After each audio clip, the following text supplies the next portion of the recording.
वो कठिन चीजों को हम एक्सेप्ट करने से हमारा दिमाग को अवॉइड कर रहा है, और जो सरल सरल चीजें होती है उनको एक्सेप्ट कर रहा है। तो हमारे पास में यहाँ पर मतलब प्राइमरी और अपर प्राइमरी स्टेज पर 4-5 सब्जेक्ट पढ़ाई जाती है। तो भाषा पढ़ाई जाती है, भाषा गणित विज्ञान और सामाजिक सोशल स्टडी एनवायरमेंट वगैरह पढ़ाए जाते हैं। अब हमारे न्यू एजुकेशन पॉलिसी में एक लोकल लैंग्वेज का भी नाम आया। हमारे पास में भाषा में अंग्रेजी, हिंदी और संस्कृत पहले से पढ़ाए जा रहे हैं, और एक न्यू एजुकेशन पॉलिसी में एक अपना लोकल लैंग्वेज में पढ़ाने का एक और कॉन्सेप्ट डेवलप हुआ। तो हम इस हमारे सामने जो कुछ चीजें ऐसी है, अगर लोकल लैंग्वेज को हम उसमें कोर्स डेवलप करें या पढ़ाएं तो अब लड़के के ऊपर तो और भार बढ़ जाएगा। तो इस भार को कैसे किया, कम किया। दूसरी बात, हमारे पास बच्चों के दिमाग पर वर्कलोड पड़ रहा है, शरीर के ऊपर पीछे से जैसे किताबों का लोड पड़ रहा है, और कोर्स की भरमार है।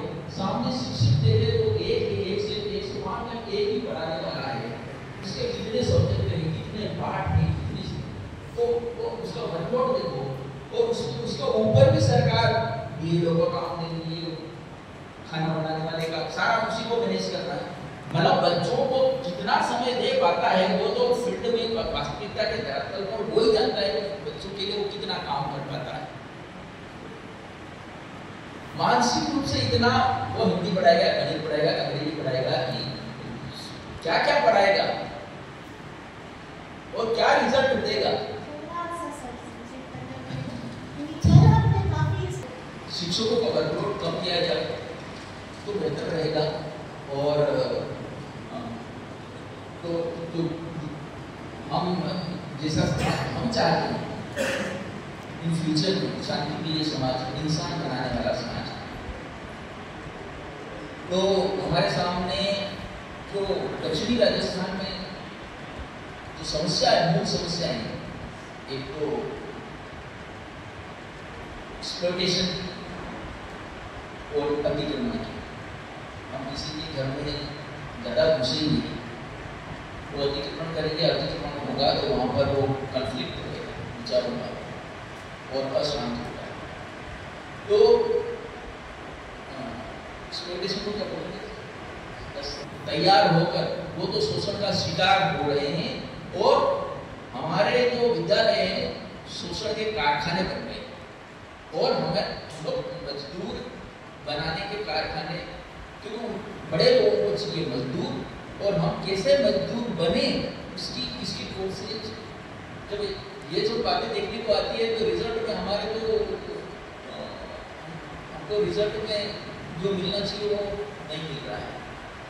तो मेरे कहने का मतलब तो ये है कि हम उस बराबरी के लेवल पर कैसे आगे, उस पर विचार मंथन और वो सारी चीज़ें होनी चाहिए। तो वो क्या है कि जब बच्चा पैदा मतलब पौधा छोटा होता है तो उसको उसी जड़ों को बुद्ध बुद्ध करते रहोगे तो ऐसा ही रहेगा। उसको बड़ा, उसको पानी और उसको बड़ा पेड़ बनेगा। तो हमारी सोच को इतना छोटा ना होकर हमें हमारे लोगों को अच्छा समझ नहीं दिया जाता। देखिए कि अध्यापक की व्यथा है तो सुनिए।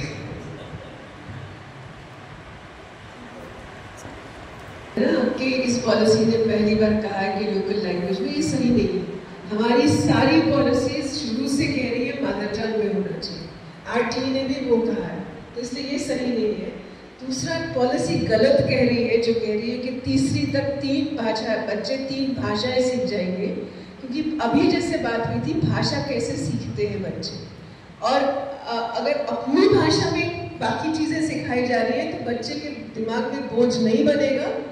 हिंदी में सिखाया जा रहा है जो उसकी भाषा नहीं है, या अंग्रेजी में सिखाया जा रहा है तो वो हर चीज़ का बोझ बनेगा, समझ नहीं बनेगी, कोई उतारना, रटना, कॉपी करना है, तो उसको हम सीखना नहीं कहते। इसलिए पॉलिसी को उस नज़र से देखिए, सिर्फ ये नहीं कि पॉलिसी क्या कह रही है, क्या है वास्तव में। हमारी सारी पॉलिसीज ने मदर टंग कहा है, राइट टू एजुकेशन ने मदर टंग या फर्स्ट लैंग्वेज, होम लैंग्वेज, जो भी कहा है वो बच्चे की भाषा। और उसका दिमाग उसी के लिए तैयार होता है, और उससे कोई बोझ नहीं पड़ता अगर हम सही ढंग से समझे कि उसकी पेडागोजी क्या है। जो देश है जिसका दुनिया भर में नाम दिया जाता है, पापुआ न्यू गिनी, ऑस्ट्रेलिया के पास जो देश है जिसमें बहुत सारे द्वीप हैं, जिनके एजुकेशन मिनिस्टर आए, उनसे हमने बहुत बातचीत की, क्योंकि हमने बहुत पढ़ा था उसके बारे में वो क्या कर रहे। वो छोटा सा देश है जिसकी पॉपुलेशन हमारे एक बड़े शहर से कम है, और उनके स्कूल्स में 400 भाषाओं में टेक्स्ट बुक्स होती है। तो इसमें बोझ क्या है, क्या नहीं है, क्या पॉलिसी के लिए, इसको हमको अपने दिमाग को और गहराई से समझ बना के कि कैसे सीखने की प्रक्रिया होती है, या इसका मतलब क्या है, या और देश क्या करते हैं। और जब अपनी भाषा में आपने शुरू किया, फिर दूसरी भाषा को साइड में नहीं रखते, दूसरी भाषा उसके साथ जुड़ती है, उसकी पेडागोजी अलग होती है। भाषा मतलब लिखना पढ़ना, बोलना तो अलग